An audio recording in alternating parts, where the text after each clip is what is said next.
Okay, anyone else ever try squeezing into their skinny jeans after, a bit of a cheat weekend, Yeah. only to find, well, their body had other plans? It's like our bodies have a secret stash and they're not telling us the location. Right.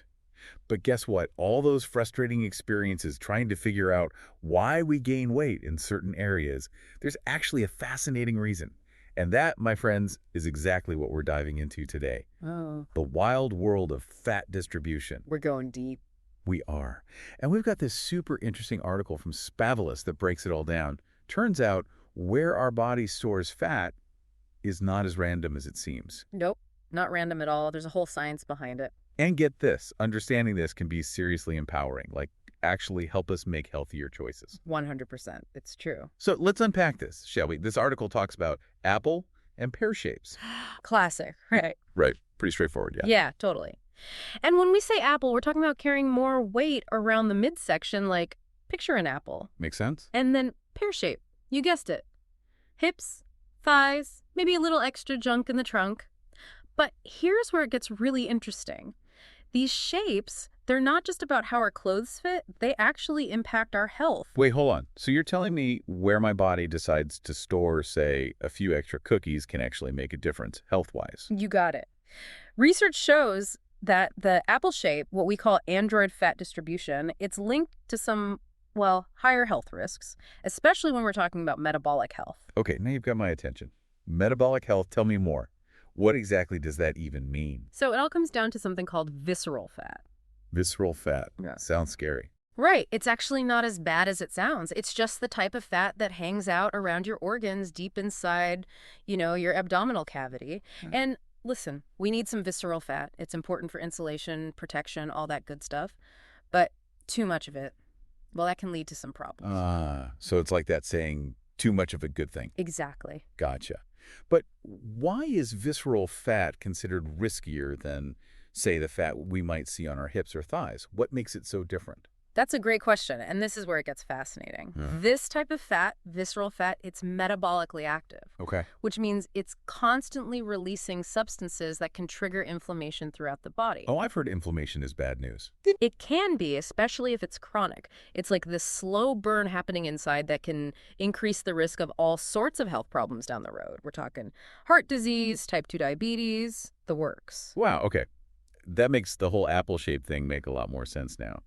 But is it really as simple as, like, men are apples and women are pears? You'd think so, right? Okay. And while those patterns are definitely more common thanks to, the wonderful world of hormones, it's not always so black and white. Really? Oh, yeah, we see variations all the time. Men can absolutely have a pear shape, and women, you guessed it, can totally rock that apple shape. It's way more individual than people realize. So it's not as simple as just looking at someone's shape and jumping to conclusions. Exactly. It's way more nuanced than that. So if it's not just about whether someone's rocking a six-pack or, some killer curves, what else is influencing our fat distribution? I felt like this Spavelous article had some really interesting insights about other factors. Oh, for sure. They go into how our genetics play a huge role. Genetics, huh? Yep. Basically, we inherit a blueprint from our parents that can predispose us to a certain body type. So it's like our parents handed us a starting lineup for our, fat distribution team. 100%. And some of us, we're literally hardwired to store fat in certain areas more than others. Okay, that explains a lot, actually. But if it's all in our genes, does that mean we're just stuck with whatever we got? Well, not necessarily. While we can't change our DNA, at least not yet, who knows what the future holds, right? Right. Understanding it is super helpful. How so? Because then we can make more informed choices. Think of it like this. We can't control the weather, right? Nope, no matter how hard we try. Exactly. But we can choose to wear appropriate clothing for whatever Mother Nature throws our way. And speaking of things we can't control, but that definitely impact our fat distribution hormones. Hormones. Ugh, don't even get me started. Right. Specifically testosterone and estrogen. They're huge players in this whole game. Oh, yeah. Those hormones are like the ultimate puppet masters, aren't they? Just pulling the strings behind the scenes. They really are. And these hormonal shifts throughout our lives, they play a key role in where we store fat. Okay, I'm listening. Tell me more about these hormonal heavy hitters. All right, so higher testosterone levels, which are more common in men, they can contribute to that apple shape. Estrogen, on the other hand, often leads to fat storage in the hips and thighs. Hence, the classic pear shape we see more often in women. Fascinating. Okay, so we got genetics and hormones, two things we can't really control, but now we understand them a bit better. What else do we need to add to our fat distribution equation here? Anything else we should know? Right, but there's one more big one that often gets overlooked. Aging. Oh, aging, right. As if we could forget about that one. But seriously, what's the connection there? Does getting older really affect where our body likes to store fat? It definitely can. It's like this, as we get older, our metabolism, it naturally starts to slow down a bit. It happens to the best of us. And on top of that, we also naturally lose muscle mass as we age. Not a fan of those sound effects. I know, right? But the thing is, that combination, the slower metabolism and the decrease in muscle mass, Yeah. it often leads to, you guessed it, an increase in body fat overall. And you want to know where it loves to set up camp? Tell me it's not my stomach. The abdominal area. Ugh, of course. So even if you start out as a pear, you might find yourself drifting more towards apple territory over time. It's definitely a common pattern. Figures. But, okay, there's got to be something we can do about it, right? Mm. Please tell me, this deep dive takes a turn towards, like, empowerment and not just depressing facts about our bodies. What does this article say about taking control of our fat distribution? Don't worry, there's good news. And that's what I love about this article. It's not all doom and gloom. Because listen, even if you're genetically predisposed to a certain shape or you're noticing some age-related changes, it doesn't mean you're powerless. Our lifestyle choices, they still have a huge impact on our overall health and, you guessed it, our body composition. Okay, so it's not a lost cause. There's hope for us yet. Yeah. So let's talk about those lifestyle choices, because this Spavelous article, they went beyond just the usual, eat your veggies and exercise advice. What else did they say? They did. And they highlighted something that I think a lot of us can relate to. Stress. Oh, stress. Yeah. Tell me about it. Right. It's everywhere. But it turns out that chronic stress, it's not just bad for our mental health, which is already bad enough, but it can actually influence where we store fat. Stress eating is real, my friend. And something tells me it's not doing my waistline any favors. You're right on the money with that one. The article, it goes into how when we're constantly stressed, our bodies release this hormone called cortisol. And cortisol, my friend, is a major culprit when it comes to belly fat. Oof, cortisol, what? You gotta be like that. Seriously, though, what's the connection there? Why does being stressed out make our bodies want to cling to fat in all the wrong places? It all goes back to our body's natural survival instincts, believe it or not. Survival instincts. Yep, it's wild, right?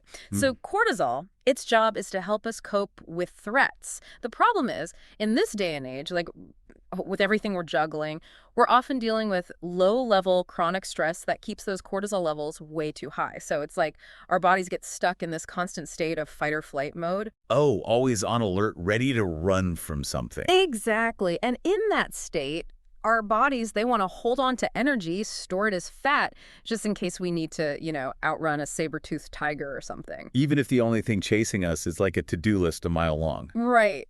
Our bodies haven't quite caught up with modern life. Makes sense. So, unless we're all going to quit our jobs and go live on a deserted island, what can we actually do to manage stress and keep cortisol from, wreaking havoc on our bodies? Well, don't go booking that island getaway just yet. The Yeah. good news is the article suggests some really great practical ways to manage stress. And they're probably things you've heard of before, but maybe didn't realize how powerful they could be. Okay, I'm all ears. What do we got? Things like yoga, meditation, deep breathing. These aren't just trendy wellness fads, they actually work. Yeah, I've heard good things about mindfulness practices. They can be incredibly helpful because they really do help regulate our stress response and bring those cortisol levels down. So finding ways to unwind, de-stress, it's not just good for our minds, but it can actually help us manage our waistline. Exactly. It's all connected. Now that's what I call a win-win. Right. Okay, so stress management, it's crucial. Got it. But what about exercise? We can't really talk about body composition without mentioning everyone's favorite topic, right? For sure. Exercise is key. And this article, I love that they emphasized finding a balance between cardio and strength training. Okay, I'm intrigued. I've heard that building muscle can actually boost your metabolism. Is there any truth to that? Absolutely. It's true. So muscle, it's much more metabolically active than fat. So that means even when you're just chilling, relaxing, your body is burning more calories if you have more muscle mass. Get out.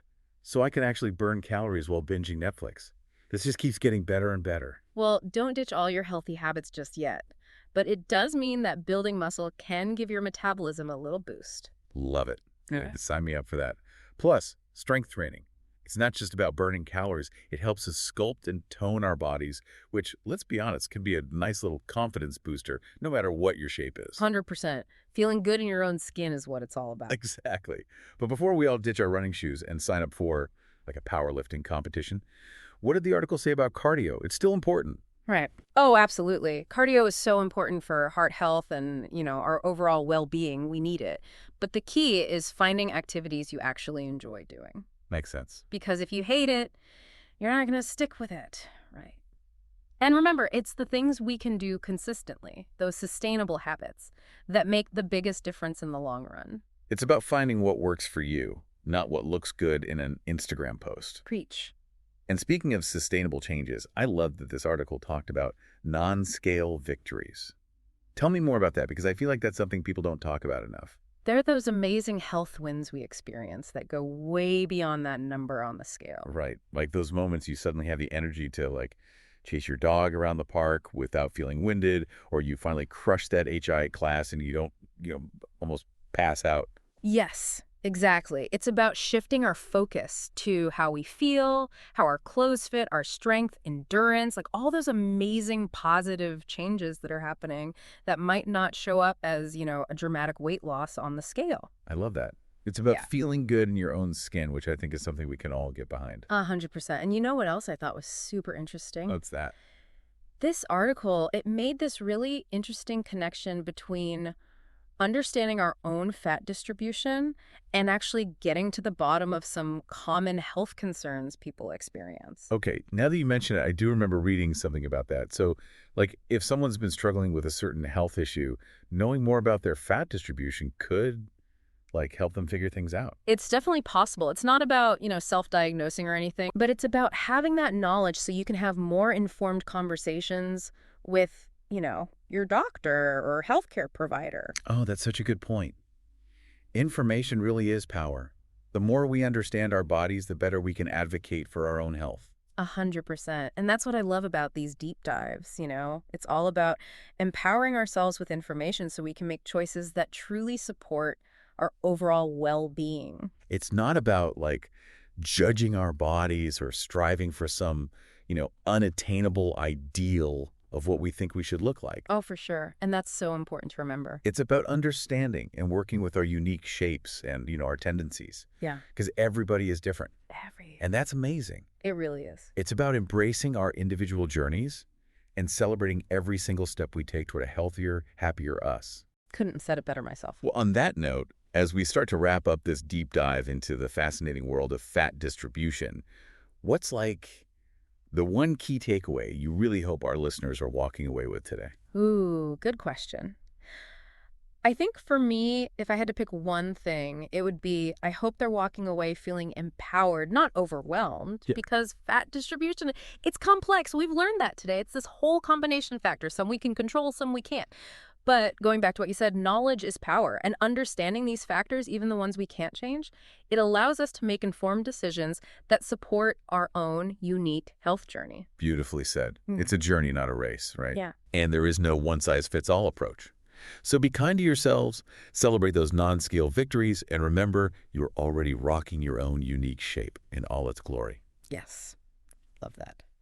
Thanks for joining us on this deep dive, everyone. Until next time, keep exploring, keep learning, and keep embracing the incredible awesomeness that is YU.